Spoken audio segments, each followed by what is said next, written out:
Je voudrais vous remercier d'être présent ici au sein de notre Parlement, qui est en fait le forum parlementaire où nous nous réunissons pour nos réunions de commission ou nos réunions de concertation, comme la conférence des présidents. C'est traditionnellement ici d'ailleurs que les présidents de groupes et de commissions se réunissent pour organiser les travaux de l'Assemblée. Voyez la symbolique de votre présence en ces lieux. Je voudrais vraiment vous remercier, et plus particulièrement ma collègue Magali Plovy, qui est là devant vous. Pour ceux qui ne la connaîtraient pas, peut-être faire un petit signe de manière à ce que chacun identifie bien, qui est présidente du Parlement francophone bruxellois. À ses côtés, Monsieur Benoît Piedboeuf, qui est le chef de groupe du MR, en notre sein, député donc. Madame De Jong, qui est présente là-bas derrière, qui est député VLD, Monsieur Vicker également, voilà, député du groupe écolo, et Monsieur Vandenbuur, qui vient de nous rejoindre et qui est également député écolo et plus particulièrement chef de groupe dans cette assemblée. Je pense avoir cité l'ensemble de mes collègues. Je vous remercie évidemment toutes et tous de nous avoir rejoints pour ce temps de midi. Très pratiquement et très concrètement, Monsieur De Rennes, qui est le directeur des ERA Awards, prendra la parole juste après moi pour vous expliquer le contexte de l'organisation des ERA Awards. Ensuite, nos deux étudiants, Antoine et Pierre, présenteront rapidement leurs travaux. L'objectif, c'est évidemment un échange avec vous, de voir quels sont les aspects qui ont été abordés dans les thématiques de l'un et de l'autre.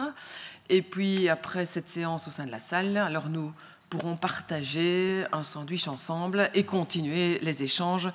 L'objectif étant surtout le partage aujourd'hui entre nous. Eh bien, justement, apprendre, partager, tant qu'il y a de l'échange, il y a de l'espoir. J'ignore si vous avez reconnu ces quelques mots, mais ils sont d'un artiste connu que j'apprécie particulièrement, qui s'appelle Grand Corps Malade. Nous n'avons certainement pas toutes et tous dans cette salle les talents et les qualités d'artistes, écrivains, musiciens, poètes que rassemble Grand Corps Malade, mais nous avons cette même envie de nous réunir et d'échanger nos connaissances, parce que cela fait sens. Je me réjouis donc de vous voir rassemblés à cette première édition de la présentation des travaux présentés et primés par les ERA Awards. La Fondation pour les générations futures et ses partenaires ont initié ERA. ERA, c'est Higher Education and Research Awards for Future Generations.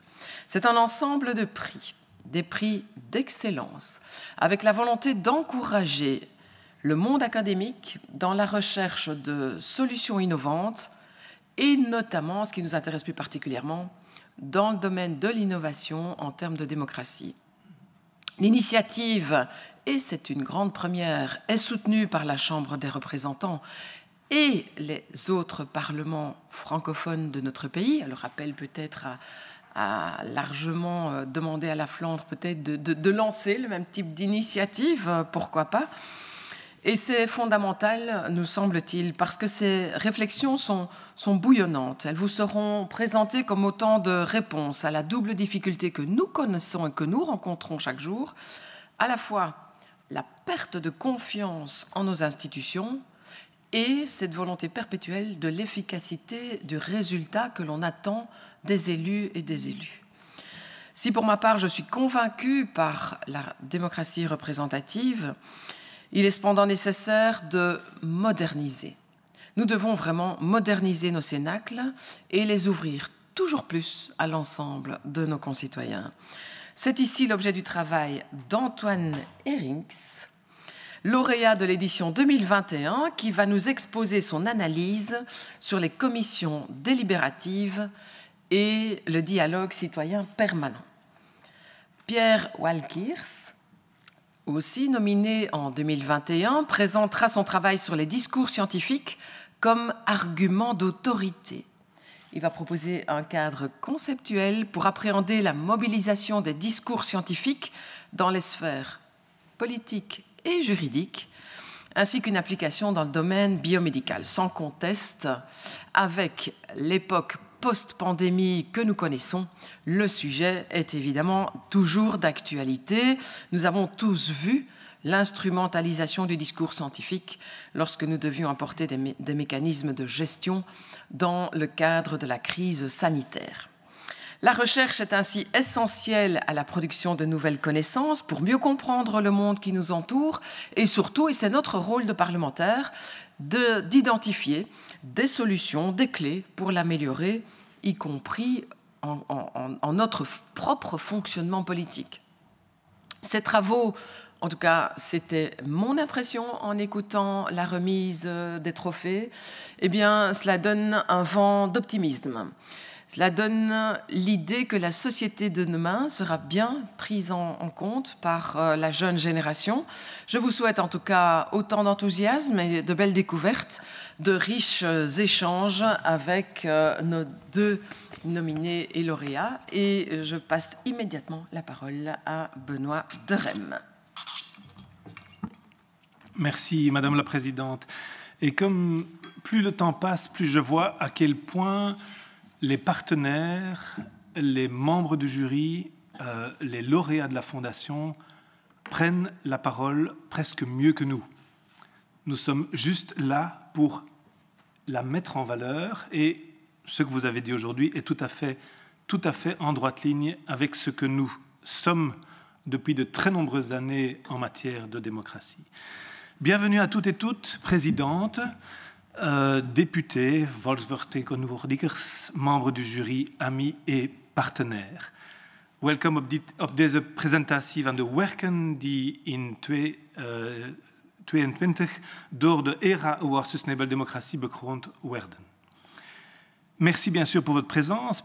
Je suis extrêmement heureux et presque ému pour deux raisons particulières. Nous sommes réunis autour d'une thématique qui tient particulièrement à cœur à la Fondation depuis quasiment sa naissance et qui, au vu des événements, Madame la Présidente vient de le rappeler, de ces dernières années, semble plus que jamais une actualité brûlante.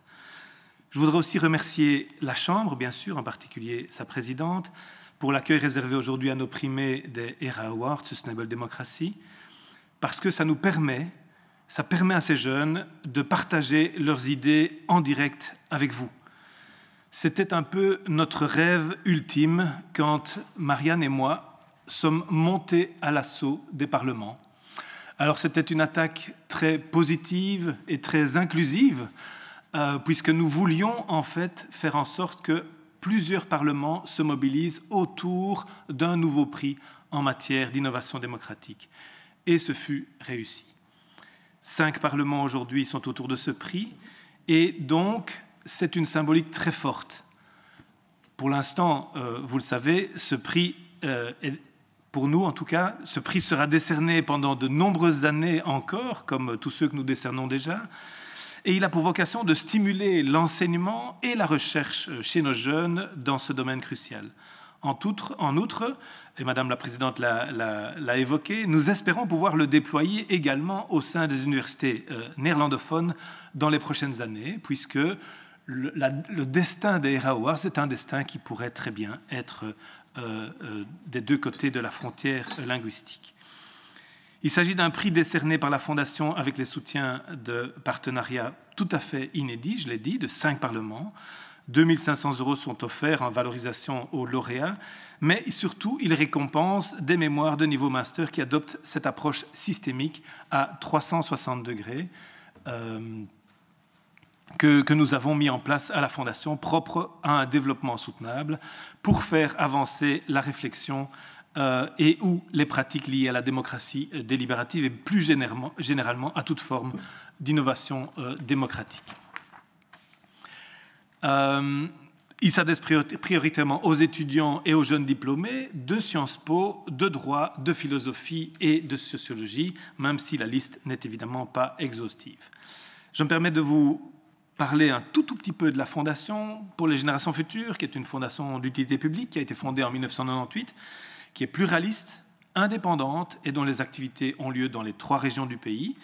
Son nom explique bien la vision que nous avons du monde de demain, qui est une vision systémique pour pouvoir dépasser les crises auxquelles nous sommes confrontés en permanence et pour pouvoir relever les défis et leur complexité.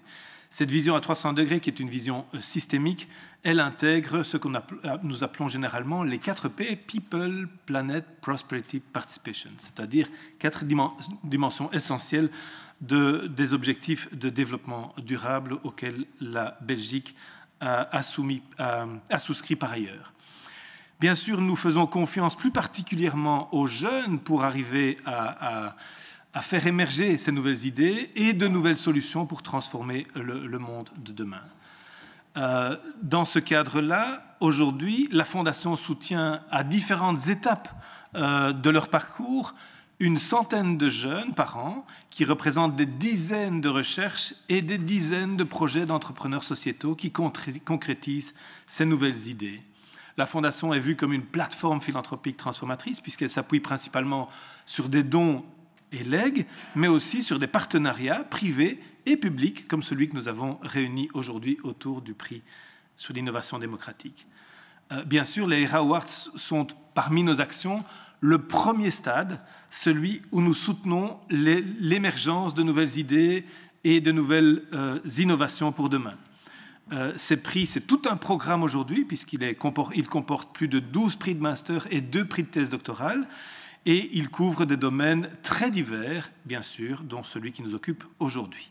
Il suffira, il y a une brochure qui vous a été remise à l'entrée, et vous allez voir cette variété d'approches intellectuelles et novatrices que les jeunes nous apportent. Dans ce cadre, les parlements ont souhaité s'impliquer à nos côtés pour qu'un tel prix existe, afin de mieux écouter ce que les jeunes ont à nous dire des pratiques actuelles et surtout des pratiques potentiellement futures de notre modèle démocratique. Je le redis, nous sommes extrêmement heureux de cette journée, puisque c'est une innovation aussi pour nous. C'est la manière, pour nous, c'est cette première, le fait que le Parlement fédéral décide d'ouvrir son enceinte à des jeunes est un moment crucial pour eux, je pense, et donc c'est l'occasion rêvée de faire le lien avec Antoine et Pierre qui vont prendre la parole. Ils ont déjà été présentés par Madame la Présidente, donc je ne vais certainement pas le refaire, et on va immédiatement leur passer la parole. Pierre, non, c'est Antoine, je pense que c'est toi qui démarres. Oui, pas de problème. Voilà. Vous m'entendez? Ouais. Tout d'abord, je voudrais commencer par remercier aussi à nouveau le Parlement et l'ensemble des parlements qui soutiennent ce prix, et évidemment la Fondation pour les générations futures et toute l'organisation des ERA Awards. Je pense que je peux parler en nos deux noms en disant qu'au moment de choisir nos thèmes de mémoire, on ne pouvait pas imaginer qu'on ait l'opportunité de faire ça aujourd'hui. Donc un tout grand merci.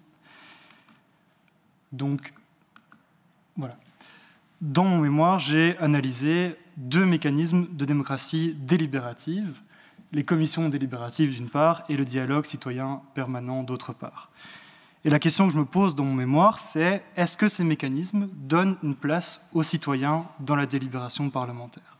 Alors avant d'arriver à cette question et de vous donner la réponse que j'ai dans mon mémoire, je pense que c'est utile de repasser par quelques mots de contexte et puis ensuite de vous expliquer le fonctionnement de ces 2 mécanismes. Au niveau du contexte, Madame la Présidente vient de le rappeler, on est depuis quelques années déjà dans un contexte de crise de confiance, de fatigue démocratique, de fossé entre citoyens élus et non élus. Et face à ce constat, de plus en plus partagé, il y a de plus en plus d'initiatives qui visent à associer le citoyen non élu à la prise de décision politique. Mais depuis les années 80, ce n'est pas seulement associer le citoyen à la prise de décision, c'est aussi le faire délibérer.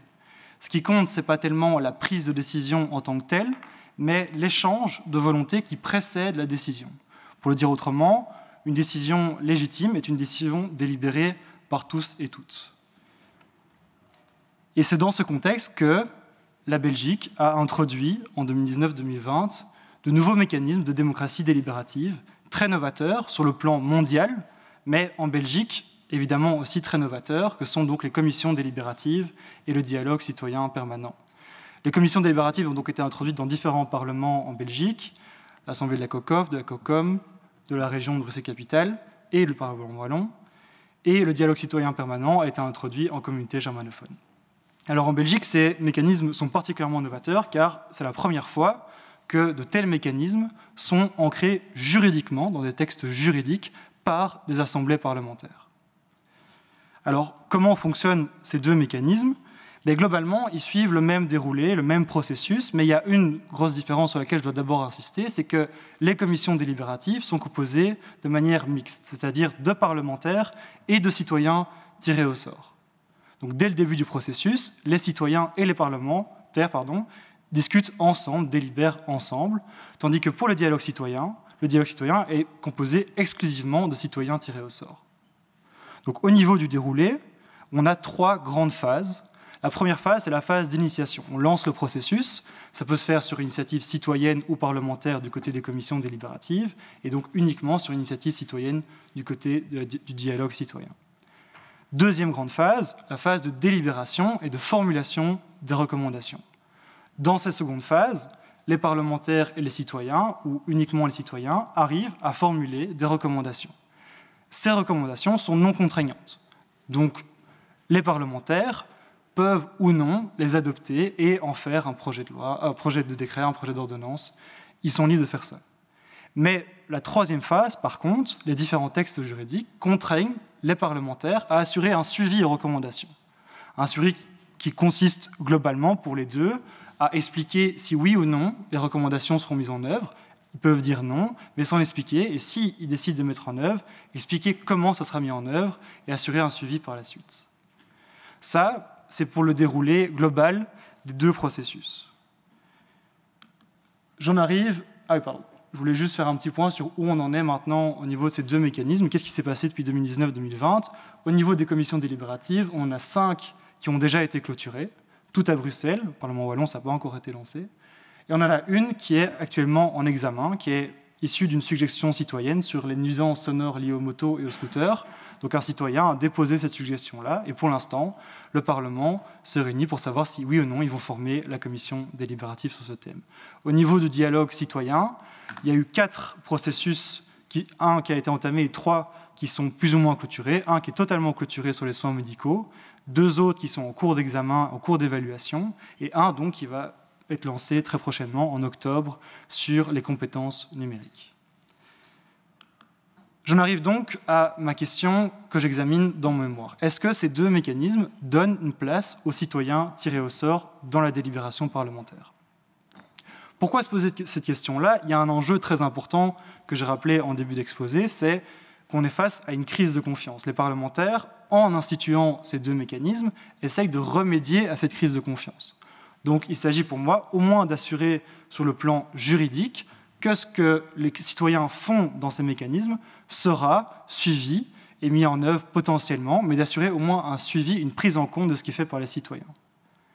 Et sur le long terme, il y a l'enjeu évidemment du développement d'une culture de la participation citoyenne.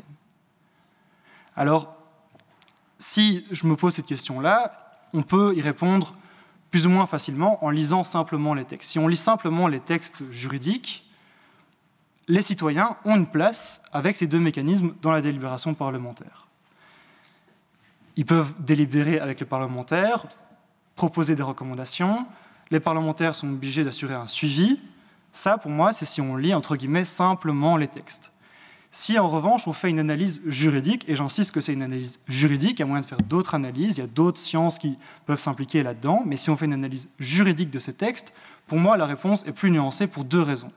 La première raison, c'est lié au texte dans lequel sont ancrés les deux mécanismes. Les commissions délibératives sont dans des règlements d'assemblée parlementaire, tandis que le dialogue citoyen est dans un décret, le décret germanophone, qui institue le dialogue citoyen permanent. Pourquoi ce choix différent ? C'est lié à la place qu'occupent ces deux mécanismes par rapport au Parlement. Les commissions délibératives s'intègrent directement dans le fonctionnement du Parlement, tandis que le dialogue citoyen permanent, vu que c'est composé uniquement de citoyens tirés au sort, est plus dans l'orbite du Parlement. Et en droit, donc, il y a un principe juridique d'autonomie parlementaire qui veut qu'une assemblée règle seule, sans l'intervention des autres organes, le fonctionnement de son assemblée. Donc les commissions délibératives, vu que ça s'intègre dans le fonctionnement, c'est réglé par règlement d'assemblée. Le dialogue citoyen, vu que c'est dans l'orbite du Parlement, ça peut se régler par décret.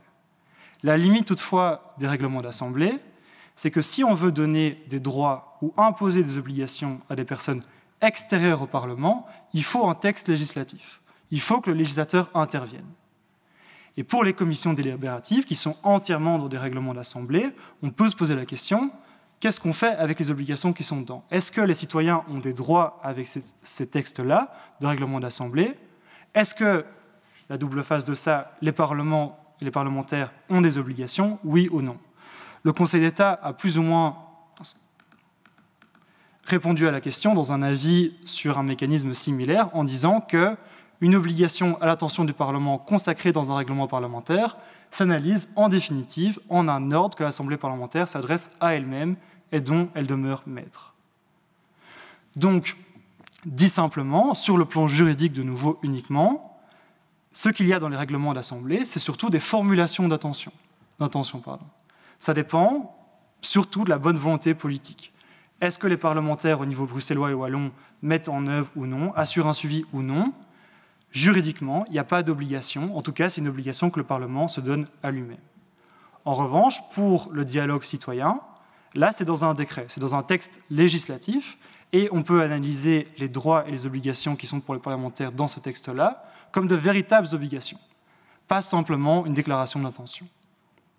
Ça, c'était la première raison, pour moi, qui permet de nuancer le fait que le citoyen a véritablement une place dans la délibération parlementaire avec ces deux mécanismes.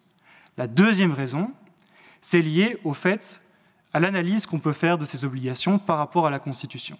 La question qui peut se poser, c'est est-ce que les obligations pour les parlementaires de prendre en considération, d'assurer un suivi, de mettre en œuvre, etc., est-ce que c'est conforme à la Constitution, oui ou non?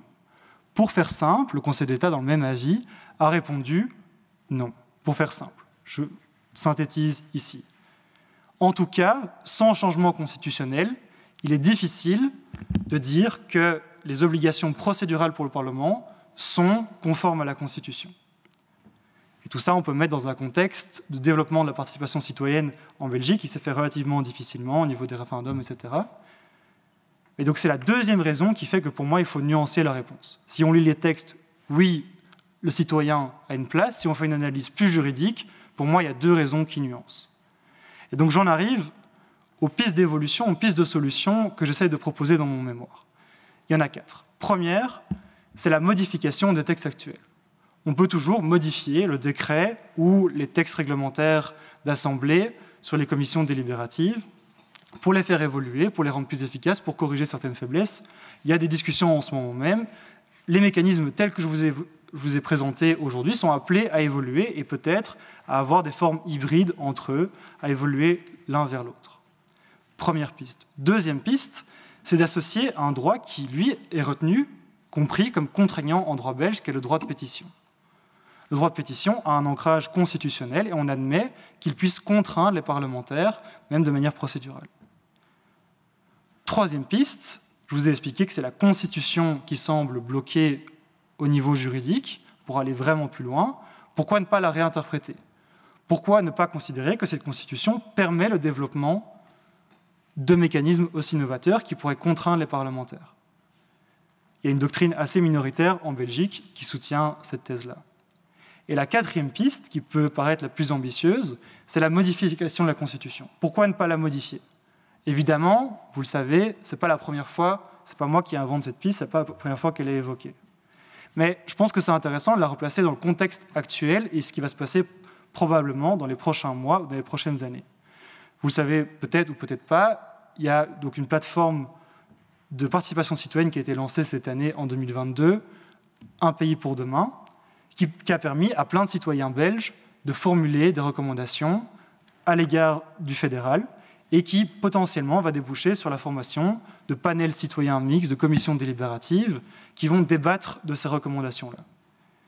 Alors, concrètement, ce qui va advenir de ces recommandations et comment ça va se passer, on ne peut pas le prévoir, mais je pense que c'est l'occasion, peut-être rêvée, d'avoir une réflexion plus large sur la place qu'a le droit dans le développement de la participation citoyenne en Belgique. Comme vous l'avez vu là dans ma présentation, le droit est plus un frein aujourd'hui au développement de mécanismes aussi novateurs que les commissions délibératives et le dialogue citoyen. Et je pense qu'avec ce qui va se passer potentiellement en 2024, on a l'occasion de réfléchir au droit pas comme un frein, mais plus comme un incitateur ou un accélérateur de ce genre de mécanisme. Voilà, je vous remercie.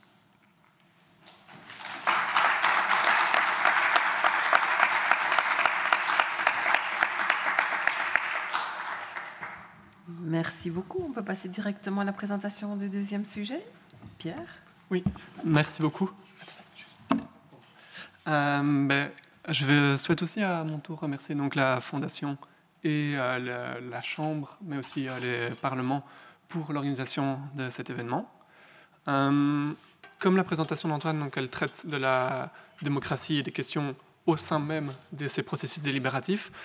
Mon mémoire, lui, traite en fait de domaines que l'on a tendance à mettre en fait en dehors. Dans mon mémoire, j'ai fait des recherches sur la place en fait des discours scientifiques dans le champ politique et dans le champ juridique. Je m'interroge en fait, donc j'ai fait des recherches sur comment les intégrer, est-ce qu'ils en font partie, quelles sont leurs autorités dans les sphères juridiques. Et c'était un des constats dès le départ, c'était qu'on avait tendance à exclure de la sphère politique et juridique tous des arguments de nature scientifique. Et plusieurs événements ont marqué, en fait, par exemple, la crise sanitaire est très évidente, mais on peut penser au changement climatique, qu'il y a parfois de grandes interférences où on a besoin des discours scientifiques et on ne sait pas encore comment les intégrer.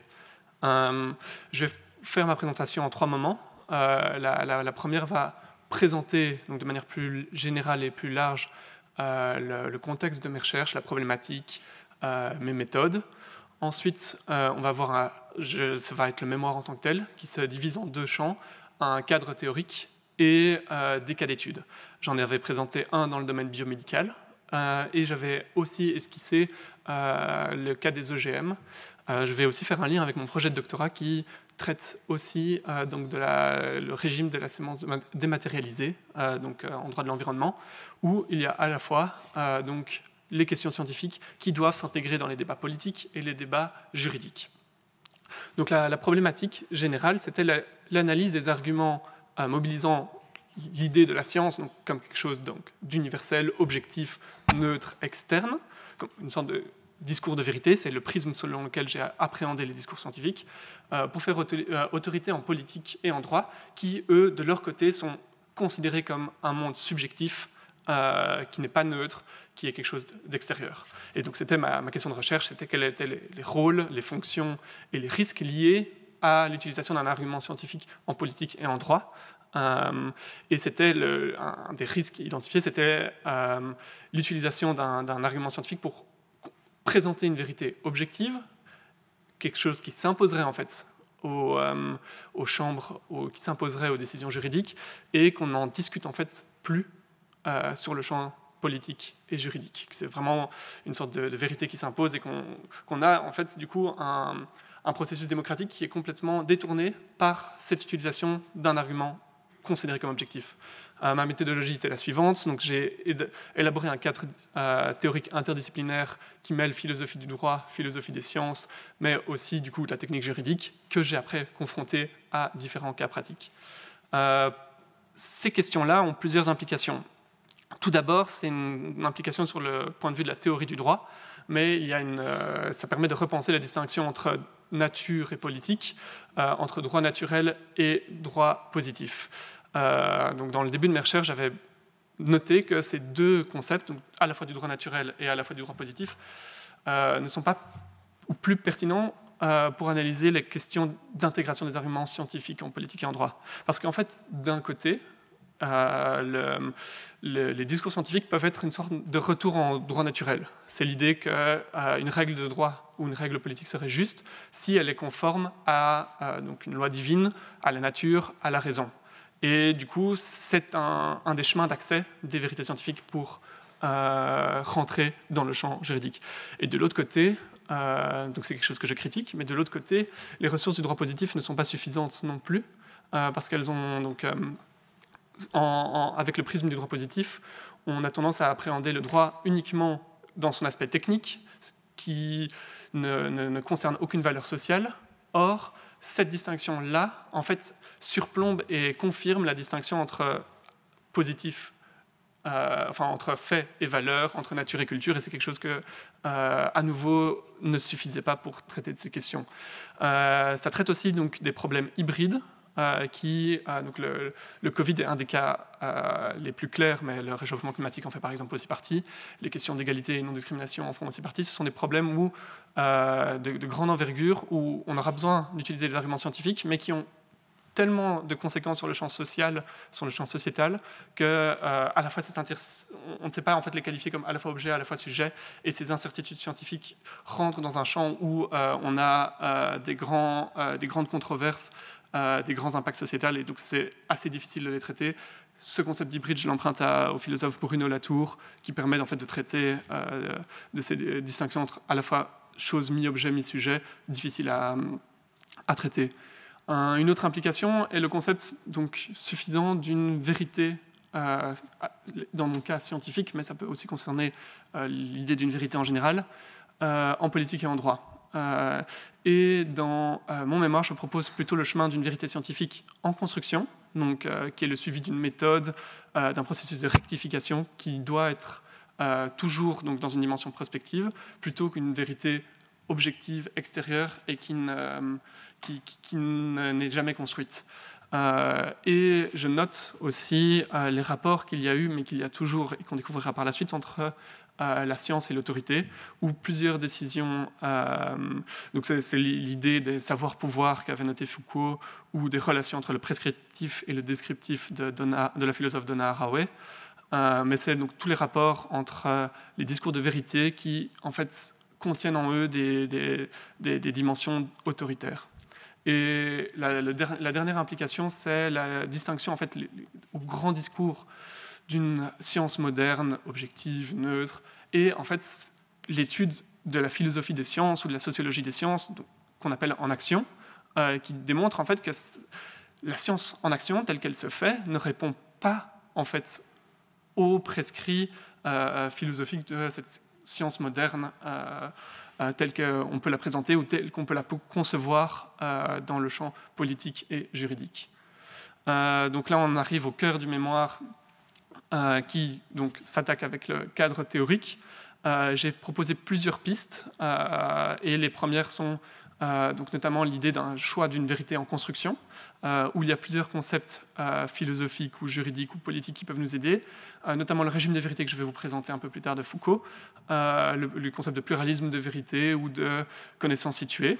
L'idée donc, de régime de vérité de Foucault, c'est l'idée de concevoir la vérité comme en fait le processus qui émane d'un corpus de règles et d'obligations qui détermine les individus quant aux procédures qu'ils doivent suivre pour accéder à une vérité. Cela peut concerner donc, à la fois une vérité scientifique, une vérité juridique, une vérité religieuse, une vérité politique. Et ce qui est assez intéressant dans ce concept-là, c'est que ça permet de comprendre des articulations entre ces différents régimes. Donc c'est des vérités qui passent par un régime et qui rentrent dans un autre ou qui font des pressions l'une avec l'autre. Et donc c'est possible que des vérités économiques mettent des pressions, par exemple, sur une vérité scientifique, qui par la suite remettent des pressions sur des vérités politiques. Et donc tout ce jeu d'articulation entre les différents régimes de vérité peuvent en fait, donc avec ce prisme d'analyse, on peut voir tous des champs de pouvoir qui s'insèrent dans ces processus de vérité. Un des exemples qu'avait donné Foucault, c'était le cas de l'institution psychiatrique où il y a à la fois la vérité médicale qui rentre, la vérité de l'économie de soins, la vérité juridique du régime du patient qui rentre en compte. J'ai réutilisé ce concept-là que j'avais notamment ajouté avec l'idée de... Donc là, c'est de Isabelle Stengers, Bruno Latour ou Serge Guswirt, l'attention au code de conduite et au mode d'existence des différentes disciplines. Donc en fait, c'est l'idée de c'est se poser la question, quelles sont les règles qu'il nous faut suivre pour qu'un raisonnement soit, par exemple, juridiquement correct. Donc quelles sont mes croyances, quels sont mes codes de conduite, mes règles à respecter, pour que voilà, ce raisonnement-là devienne juridique ou qui devienne scientifique, qui devienne politique. Et ça permet de mettre en avant des erreurs de catégorie lorsqu'on confond en fait différents rôles. C'est l'idée de critiquer, par exemple, une décision politique qui ne serait pas conforme à la science, mais ce n'est pas en fait son mode d'existence. Elle ne doit pas respecter ses codes de conduite. Elle a d'autres règles d'action et contraintes qu'elle doit respecter pour qu'elle soit politiquement correcte. Voici en termes d'illustration, c'est l'idée d'un sujet hybride qui peut être pris sous l'angle du mode d'existence du droit ou du mode d'existence des sciences. Ça peut être aussi avec le mode d'existence politique, mais c'est vraiment l'idée qu'on doit les appréhender avec des points de vue différents. Et c'est ce concept où, par exemple, un OGM politique n'est pas le même qu'un OGM scientifique, qui n'est pas le même qu'un OGM juridique. Et lorsqu'on saisit ce genre d'objet, il faut faire attention à quel est le champ d'obligation, le champ ontologique que l'on prend pour traiter de cet objet-là. J'en viens donc à mes différents cas d'études. J'avais proposé, dans le cadre de ce mémoire, une réflexion sur, donc je prends la deuxième partie, sur les organoïdes, qui sont en fait des sortes de micro-organismes qui répliquent en fait les fonctions des tissus organiques et qui peuvent être dérivés soit de cellules souches, soit de cellules progénitrices. Il y a par exemple, et c'est là où il y avait eu les controverses, c'est qu'on a pu faire des organoïdes de cerveau qui avaient des fonctions neurologiques similaires à celles des embryons d'un certain stade du développement. Et du coup, la question était, mais quel était le régime juridique, ontologique de ces objets, sujets hybrides, de cette question-là.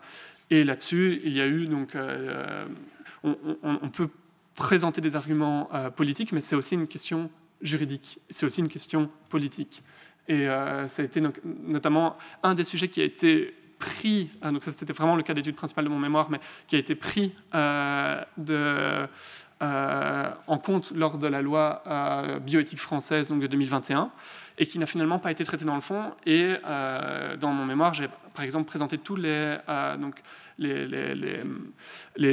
débats parlementaires où ils traitaient ces objets-là, et savoir à quel point les députés présentaient les arguments scientifiques, et est-ce qu'ils se saisissaient en fait de leur fonction parlementaire pour se saisir de ces objets-là, ou objets, sujets hybrides là, ou est-ce qu'ils laissent en fait la science un peu dicter cette question.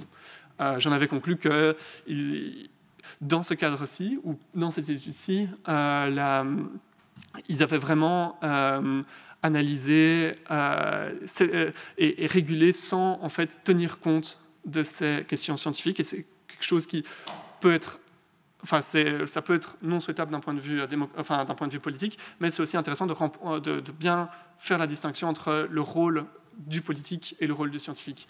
Mon deuxième cas d'étude était un arrêt de la Cour de justice sur le cas des OGM, donc là je remonte au premier cas, où la Cour de justice avait décidé que des nouvelles techniques d'édition des plantes devaient être considérées comme des OGM, parce que ça rentrait en fait dans l'esprit de la directive de 2001 qui régule les OGM.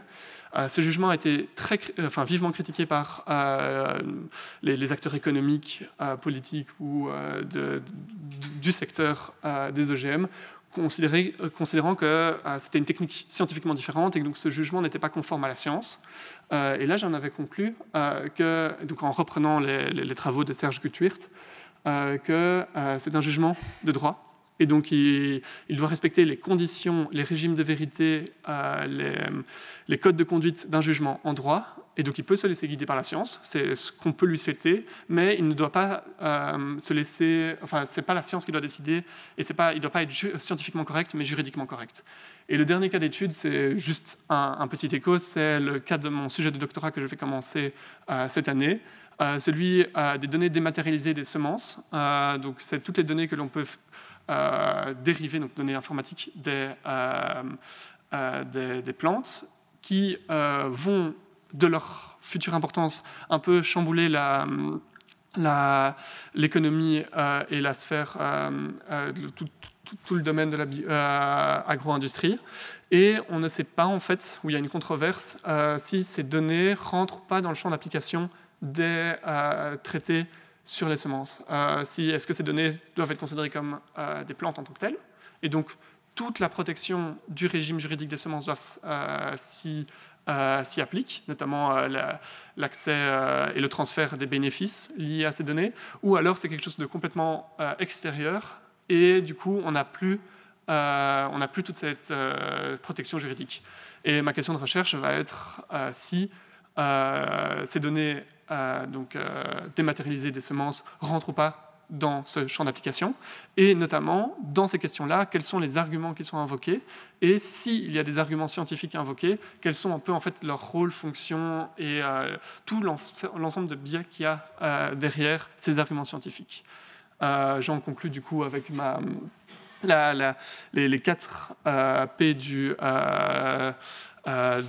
la Fondation, où c'est les objectifs du développement durable. Et là où se situe en fait mon mémoire, c'est dans une clarification du débat politique, scientifique, juridique, où il faut éviter une instrumentalisation des discours scientifiques dans la sphère politique et juridique. Et donc ça concerne en fait des sujets hybrides qui se retrouvent à la fois dans le côté de la planète, de la prospérity, dans le côté people et participatory governance. Parce que ça peut être des décisions à la fois environnementales, des décisions économiques, des décisions de caractère discriminatoire, ou même des questions de démocratie qui peuvent être liées ou qui devront traiter de ces arguments scientifiques, de ces arguments de vérité, et savoir comment elles doivent le traiter. Voilà, je vous remercie.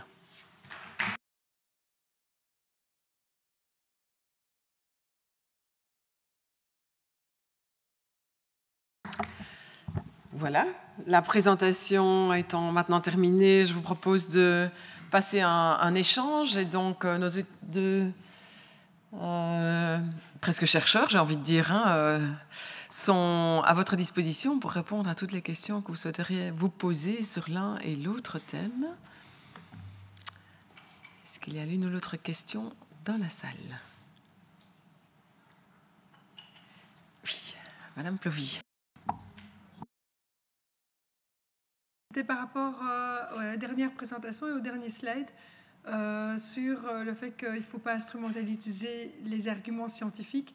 Où est la limite entre l'instrumentalisation des arguments scientifiques par le politique et le fait de se baser sur des arguments scientifiques pour prendre une décision? Moi, je ne vois pas le... Voilà. C'est quoi la marge de manœuvre et quand est-ce qu'on passe d'un côté? Je vous remercie pour votre question. Et c'est une question qui va encore m'occuper pendant mes recherches, parce qu'en fait, je n'ai pas non plus de réponse là-dessus. Je voulais être extrêmement prudent dans mon mémoire, où je voulais vraiment dire que c'est souhaitable d'utiliser des arguments scientifiques, mais il ne faut pas en fait confondre le scientifique, le politique, le juridique, parce que sinon on commence à avoir, l'un va faire autorité sur l'autre, et des dispositifs de pouvoir ou une démocratie va être perdue en fait là-dessus. J'ai quelques pistes, notamment qui peuvent à la fois de ce qu'il ne faut pas faire et peut-être ce qu'il faut faire, mais ce n'est pas encore exhaustif.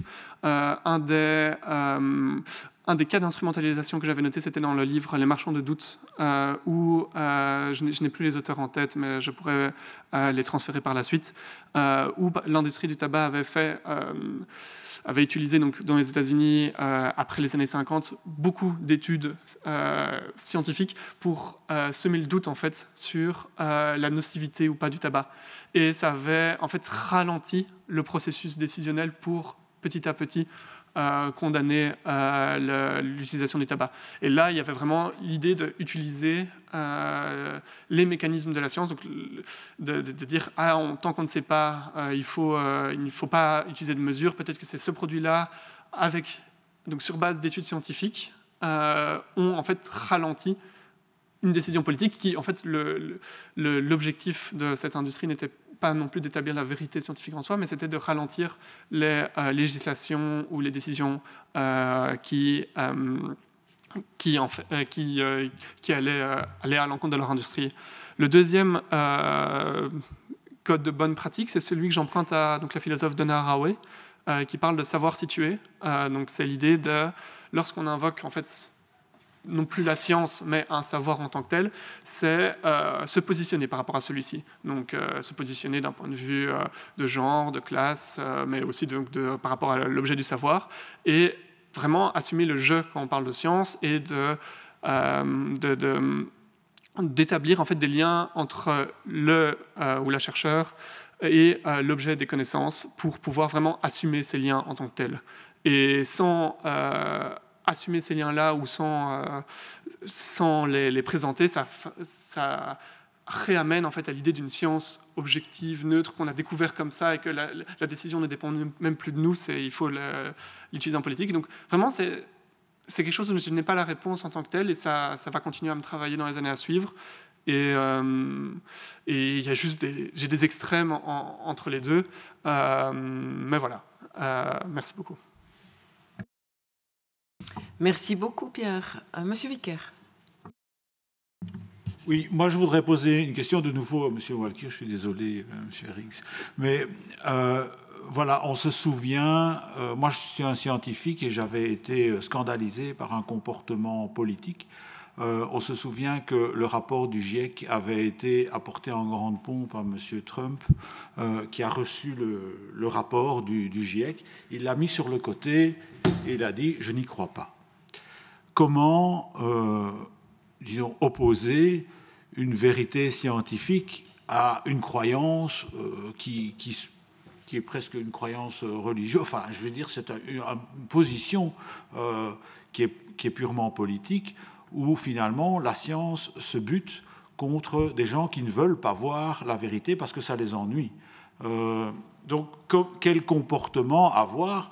Enfin, on parle de Donald Trump, mais j'en connais dans ce pays, quand ils reçoivent un rapport de la FOPES qui explique que finalement, limiter dans le temps les indemnités de chômage, c'est plutôt négatif par rapport à l'évolution de l'emploi.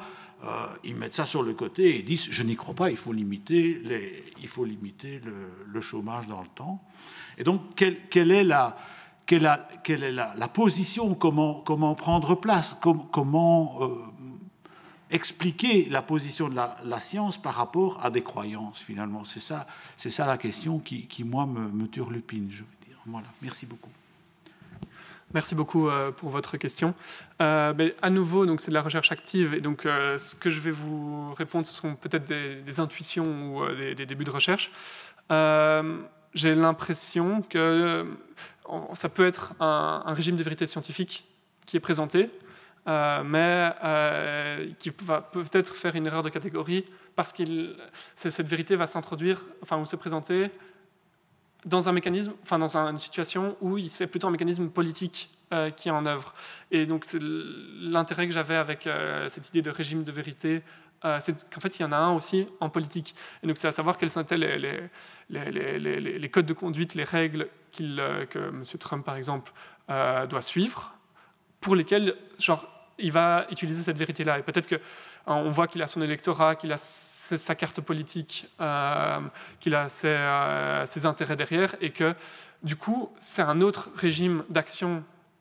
Enfin, ils s'entremêlent, et c'est cette articulation qui est intéressante, parce que c'est un lieu de rapport de non-dialogue ou de rapport de force qui peuvent avoir lieu dans ces articulations des disciplines. Mais en tout cas, la vérité scientifique ne lui importera peut-être pas dans un cadre où il est concentré sur une vérité beaucoup plus politique. Et pour faire son geste qui est purement politique, qui est, du coup, j'imagine, dû être fait devant les caméras, la question n'est même pas adressée aux scientifiques, c'est vraiment sur j'ai l'impression, un champ beaucoup plus politique que cette symbolique s'active. Je ne sais pas si cette piste semble une... Alors, si vous voulez bien vous présenter en prenant la parole, parce que je ne vous connais pas. Merci. Et enclenchez votre micro aussi, de manière à ce qu'on puisse vous entendre. Appuyez sur le bouton. Allô, oui. Voilà. Donc, Alia Dirix, j'étais membre du jury en 2022 et en 2023. Je vais faire une petite gymnastique d'esprit en essayant de lier vos deux thèses et amener la question de l'argument citoyen qui, je pense, comme argument d'autorité. Donc voilà, à la fois la place du discours scientifique, politique, juridique dans l'argument du citoyen, mais aussi l'argument citoyen dans le discours politique et scientifique. Je ne sais pas si vous arrivez à me suivre. Mais donc, voilà, on entend souvent, et dans les rencontres citoyennes et dans toutes les commissions qui sont mises, on entend souvent que le citoyen, en fait, est expert de son quartier, de sa rue.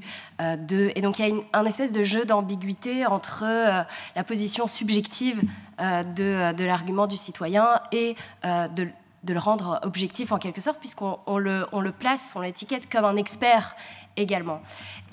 Et donc, voilà, je me pose un petit peu cette question, surtout par rapport à ton mémoire, à ta thèse, Antoine, sur aussi l'implication juridique et la légitimité, en fait, de ces arguments dans nos innovations démocratiques. Voilà.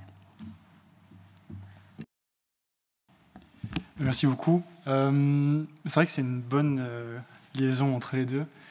En fait, j'aurais tendance à dire que ce que vous dites là, c'est déjà bien avancé et tout le monde ne partage pas forcément ce côté expert du citoyen et aurait plus tendance à dire l'inverse, que le citoyen n'est pas un expert. Et qu'est-ce que fait un citoyen dans un parlement ? Les parlementaires sont mieux placés pour décider sur certaines questions. Donc c'est déjà une étape assez loin. Après, la question de la légitimité, je pense qu'elle doit être posée en fonction, pas tellement des citoyens en tant que tels, mais de comment ils se réunissent et de comment ils délibèrent. C'est là, je pense, tout l'objectif des deux mécanismes que j'ai analysés, c'est que ce qui compte, c'est pas tellement les citoyens, enfin, qui vient, évidemment, qui vient, c'est important, il faut que ce soit bien diversifié, etc., mais comment ils délibèrent. Et cet aspect-là, en fait, finalement, il n'est pas tellement juridique, il est très opérationnel, de comment bien faire en sorte qu'ils délibèrent et qu'on arrive à des recommandations qui tiennent compte de ce que chacun a voulu dire et qui soient aussi acceptables par le politique. Parce que même si on arrive à passer la question de la légitimité et qu'on accepte que les citoyens sont légitimes et que leurs arguments peuvent être intéressants et ont une autorité, il faut encore qu'après, les politiques, eux, l'acceptent aussi. Et bon, je l'ai pas... je l'avais mis sur un des slides, mais c'est pas encore aussi évident que ça. J'ai vu récemment que tous les politiques ne partageaient pas forcément cette conception. Et je pense que c'est intéressant aussi de voir ça. C'est qu'il ne faut pas seulement que ça vienne des citoyens, il faut aussi que les politiques, entre eux, puissent comprendre l'intérêt de tout ça. Donc voilà, je suis un peu parti dans différentes directions. Je ne sais pas si j'ai répondu à votre question. Mais donc, peut-être que Pierre peut embrayer et compléter, parce que les deux étaient liés, mais voilà. Oui, si je peux juste faire peut-être un petit lien, c'est l'idée du citoyen expert, par exemple, peut être intéressant, bon, à la fois pour repenser, donc là je ressors du citoyen expert, mais sur le panel citoyen, mais en fait une articulation entre différents, je vais revenir sur ce concept, mais régime de vérité, entre celui d'une démocratie donc institutionnalisée, et celui d'un nouveau, autre forme de démocratie qui ont plus l'accent sur une légitimité citoyenne. Mais il y a d'autres mécanismes qui rentrent en compte et ce dialogue-là peut être intéressant à étudier. Et c'est un dialogue que je ne connais vraiment là très peu et ce sera l'expert à ma droite qui pourra y répondre. Mais l'idée de l'expert peut être par exemple aussi intéressante pour illustrer le conflit ou l'instrumentalisation qu'on peut avoir entre un citoyen expert qui va dire A et un citoyen qui est aussi expert et qui va dire B. Et en tant que politique, si on doit avoir une autorité donnée à ces citoyens qui disent A et B en même temps, selon la même autorité, on a un problème. Et c'est cette idée-là aussi qu'on peut avoir dans la science en général, où une étude peut dire plutôt A, mais c'est pas aussi évident, hein, mais une étude peut orienter vers A et une étude peut orienter vers B. Toutes les deux scientifiques, si elles font toutes les deux autorités, on est coincé. Et donc c'est un très bon exemple pour avoir des exercices de jonglage en fait, entre ces différents régimes qui s'entre-articulent.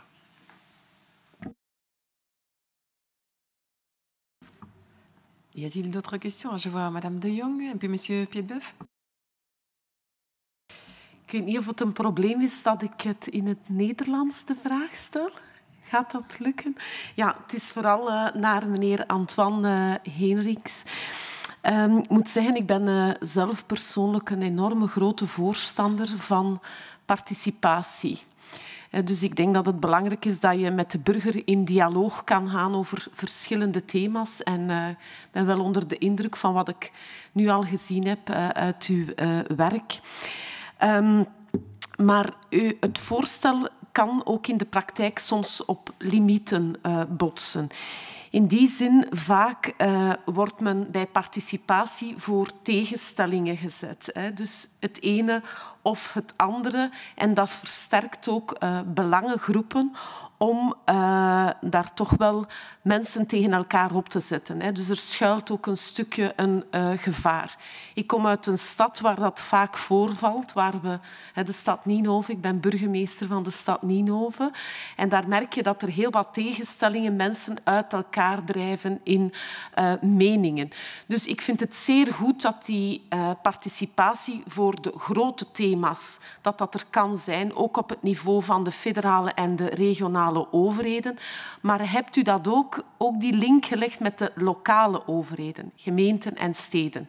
Misschien stel ik een vraag die al duidelijk is, maar ik zou graag uw mening daarover weten. Dus lokaal merk je dat tegenstellingen ook mensen uit elkaar drijft. En dan is de vraag, is participatie op dat moment goed? La question qui est posée, pour ceux qui n'auraient pas entendu, la question est la question de la participation citoyenne au niveau local. Et le fait d'avoir des groupes en contradiction, finalement, qui, sur des sujets qui, au niveau fédéral ou régional, sont évidemment des grands ensembles, au niveau local, ne risque-t-il pas d'être là une difficulté? Antoine. Bedankt voor uw vraag. Is het oké als ik in Frans antwoord? Ja, oké.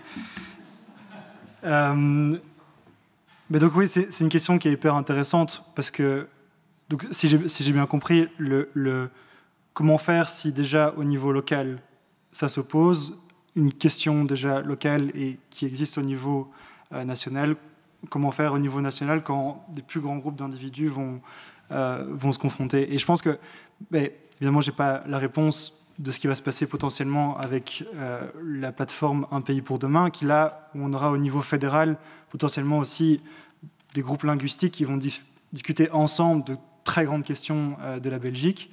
Mais je pense que l'intérêt est à la fois dans les réponses qui seront données, comment trouver des bonnes réponses, mais surtout comment ne pas s'arrêter après ce qui va se passer là. Parce qu'il y aura un premier dialogue qui va se passer, comment faire en sorte que le dialogue se répète? Parce que si on est réaliste, c'est possible que ça ne fonctionne pas, que les recommandations qui seront formulées ne seront pas assez cohérentes, mais c'est une première. Donc comment faire en sorte pour que la volonté politique et citoyenne continue à persister après? Et je pense qu'il y a une étape aussi juste d'assurer que ce qui sera débattu, même si ce qui est recommandé à la fin ne fait pas forcément sens, sera pris en compte par le politique, et s'il décide de ne pas mettre en œuvre, on expliquera aux citoyens pourquoi, et qu'on recommencera par après, etc. Donc je pense qu'il y a une phase juste d'essayer de faire en sorte que le dialogue au moment même se passe le mieux possible, mais que ça continue de se passer. Et au niveau local, j'ai moins d'expertise, mais je pense que ce qui est important, c'est que dans les communes, les choses se passent de manière répétitive et que les citoyens aient l'occasion de se rencontrer de manière pas qu'occasionnelle, à plusieurs reprises. J'espère que je réponds à la question. Merci beaucoup. Le dialogue est très important. Merci. Merci beaucoup. Monsieur Piedboeuf? Oui.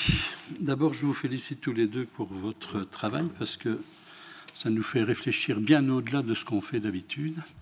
Par contre, j'ai 2-3 remarques. Donc, je rejoins un peu ma collègue par rapport à la consultation citoyenne au niveau local. Moi, je m'occupe de ma commune depuis 33 ans. Et au cours de ma carrière, je peux me rendre compte que certains des projets que j'avais, si je les avais soumis à un vote populaire, je ne les aurais jamais faits. Et quelques années après, on me remercie de les avoir menés à bien.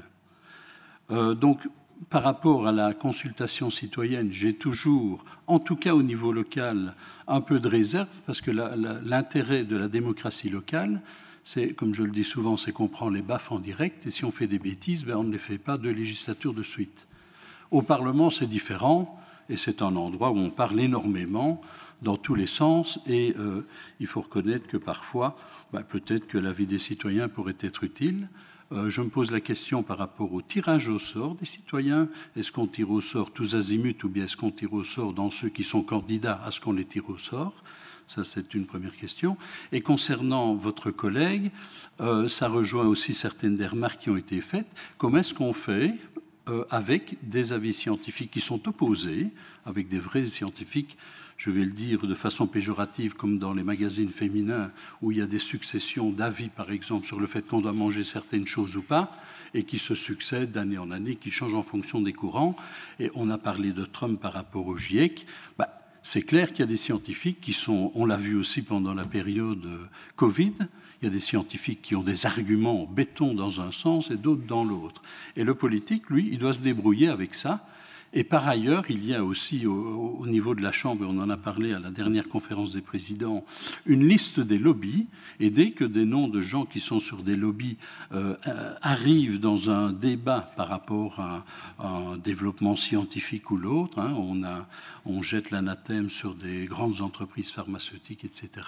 Or, les entreprises pharmaceutiques, malgré tous leurs défauts, elles ont des scientifiques derrière. Comment est-ce qu'on fait en sorte pour qu'on puisse attribuer à la vérité scientifique la notion de vérité et pas la notion d'intérêt? C'est terre à terre, hein, mais...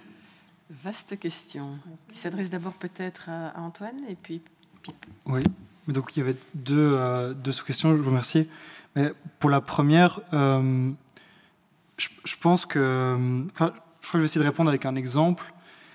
C'est que dans la rue de mes parents, un bus va prochainement passer et restreindre les places de parking et compliquer la circulation. Mes parents râlent beaucoup pour ça. Moi, je n'ai pas spécialement d'avis là-dessus, mais je pense qu'ils râlent beaucoup aussi parce qu'on ne leur a pas expliqué pourquoi c'était mis en œuvre. Et donc je pense que par rapport à votre remarque les citoyens peuvent se poser, mais après se rendre compte que c'était une bonne décision, ces mécanismes-là, même si on leur demande, en fait déjà, dans l'état actuel, on peut leur demander, mais ils ne peuvent pas décider. Donc si le politique estime que c'est quand même la bonne décision, il peut toujours la prendre. Mais je pense qu'il y a une chance, en tout cas, il faut être optimiste là-dessus, sur le fait que le politique est capable d'échanger avec le citoyen et de le convaincre du bien fondé. Et potentiellement ressortir avec un projet qui est mieux que ce qu'il était avant, où le citoyen va ajouter certains points et comprendre, améliorer le projet avec le politique. C'est un peu l'idéal, je pense, de ce genre de mécanisme, c'est que la prise de décision soit commune. Le but, évidemment, c'est pas qu'il y ait un label participation citoyenne à une décision politique qui est déjà prise et qui ne changera pas, mais qu'elle puisse évoluer avec le dialogue des deux, je pense. Et donc, ça, c'est pour la première question. Et pour la deuxième question, je peux répondre avec ce qui se passe pour l'instant par rapport au tirage au sort. Qui on tire au sort? Le but, pour l'instant, c'est de tirer au sort le plus de personnes différentes et, dans un premier temps, d'envoyer une lettre en disant « Voilà, vous avez été tiré au sort. Si vous voulez participer, vu que ce n'est pas obligatoire, manifestez votre intérêt. » Et puis après, dans un second temps, il y a un deuxième tirage au sort qui tire au sort le nombre requis pour les commissions délibératives ou le dialogue citoyen permanent. Moi, je pense plutôt que c'est intéressant de y aller tous azimuts et de tirer au sort un grand nombre de personnes très diversifiées. Je pense que c'est ça qui est intéressant. Je pense qu'il y a certaines personnes qui s'y opposent et qu'il ne faudrait pas faire des distinctions comme ça. Mais donc voilà, je trouve que le système actuel est un bon système en deux temps, vu qu'il n'y a pas de tirage au sort obligatoire pour l'instant comme pour les jurys d'assises. Voilà, j'espère que j'ai répondu. Oui, tout à fait, mais maintenant, il y a aussi toute une série de panels de consultation des citoyens, notamment au niveau local, dans toute une série de plans et tout ça. Et le constat est que les citoyens ne participent pas vraiment volontiers, ils ont d'autres choses à faire. Et donc peut-être que l'institutionnalisation d'un mécanisme va peut-être aider à ce qu'ils participent, mais sinon on rencontre ça dans tous les domaines, sauf quand il s'agit de vitesse dans la rue, alors là ils participent, mais sinon c'est très très difficile de faire fonctionner la démocratie locale. Alors si elle ne fonctionne pas, c'est pas grave, on continue à avancer, hein, mais c'est probablement qu'au Parlement c'est un petit peu différent, parce qu'ici on aime bien de parler, d'entendre et de dialoguer. Et si je peux donc renchaîner sur la deuxième question, c'est une question qui illustre en fait parfaitement des situations hybrides ou des situations compliquées où, en tant que parlementaire, on est face à deux études extrêmement bien argumentées qui nous disent décision A et B en même temps. Et là-dessus, c'est une situation qui n'a pas non plus de solution à ce stade ou qui n'en aura peut-être jamais. Mais c'est, du coup, dans ce genre de cas, j'ai voulu être extrêmement prudent et donc extrêmement critique sur l'utilisation et l'invocation d'un argument scientifique, objectif, neutre, qui est un peu tombé du ciel dans ce genre de cas, parce qu'on oublie alors, en fait, on laisse un peu dans notre intuition nos préférences politiques, qui sont tout à fait légitimes, mais j'en reviens un peu plus tard, et qu'on la présente comme quelque chose d'objectif, parce qu'on a une étude scientifique derrière. Et là, on a une situation où le débat démocratique et le débat politique est en fait outrepassé parce qu'on a utilisé une vérité scientifique. Au contraire, le concept d'une vérité donc plus en construction, surtout pour la science, est peut-être plus pertinent. Donc voir le résultat de l'étude scientifique comme le résultat d'un processus de construction qui a vocation à tendre vers ce qu'on pense être le réel, mais toujours par des autocorrections ultérieures, et donc vraiment peut-être pas s'arrêter sur une option A, genre complètement définitive et sûre, mais vraiment un peu laisser le temps à la science à s'autocorriger, donc on peut se laisser guider, ce serait même souhaitable, mais dans des cas extrêmement hybrides où on a vraiment des deux études qui disent A et B, peut-être qu'en tant que politique, c'est le moment aussi où présenter ces deux études, mais répondre à cette question d'un point de vue politique. Assumer les choix politiques, assumer les préférences et répondre selon les règles d'action, le régime de vérité d'un processus politique. Et même chose pour donc les études scientifiques qui devraient se présenter en tant que telles, mais assumer leur processus de construction et assumer donc, en fait, aussi leurs liens, leur rapport de construction, leurs préférences, donc tout le processus qui a amené à ce résultat-là. Et donc c'est cette idée de savoir situer et en fait, son instrumentalisation pourrait être extrêmement néfaste. Donc là, je reviens un peu à cette idée donc, vous avez mentionné par exemple les lobbies qui ont les arguments scientifiques, et je pense en tant que lobbyiste, ce serait le meilleur argument possible. On est face à une assemblée et on peut dire attention, c'est une vérité, c'est comme ça, vous ne pouvez pas être non conforme à la vérité scientifique. Voilà, c'est le meilleur argument. Le problème, c'est que si j'ai le lobby en face de moi qui a exactement l'argument opposé, mais qui a une étude scientifique, on est coincé. Là-dessus, il y a un peu, du coup, cette obligation de se situer, donc assumer un peu notre lien, même les scientifiques, donc assumer leur financement, leur parti pris, leur idéologie avant les études, après les études, toujours dans cette idée-là, parce que sinon on arrive avec un peu... la science ou la nature a bon dos pour justifier un peu tout presque tout et n'importe quoi. Et là-dessus, j'en reviens avec un peu une des conclusions de Foucault que j'aime beaucoup, c'est que si on ne se situe pas avec notre objet de science, et là je le cite, il conviendra de doter à son sujet ou à son substitut son fondement originaire et l'analyser comme une fonction variable et complexe du discours. Fin de citation. Et du coup, l'idée, c'est que si on ne se situe pas par rapport à notre objet de science, à notre objet de savoir, c'est très bien, mais alors c'est juste du discours. Merci. Y a-t-il d'autres questions? Si pas, alors je vous propose de clôturer notre séance ici en vous remerciant du plus profond de notre assemblée parlementaire pour vos travaux, pour la réflexion, et on sent bien ici qu'il y a encore beaucoup d'autres sujets sur les questions de consultation populaire. Moi, j'aurais quelques exemples à discuter avec vous de non-suivi ou justement de décisions contraires au résultat de la consultation, et comment on gère ça après, et quel est l'impact sur les citoyens par rapport à la confiance ancrée dans la volonté politique de faire participer. Je pense que ça serait un sujet en soi. Sur la question aussi de la vérité qui a été révélée par cette consultation.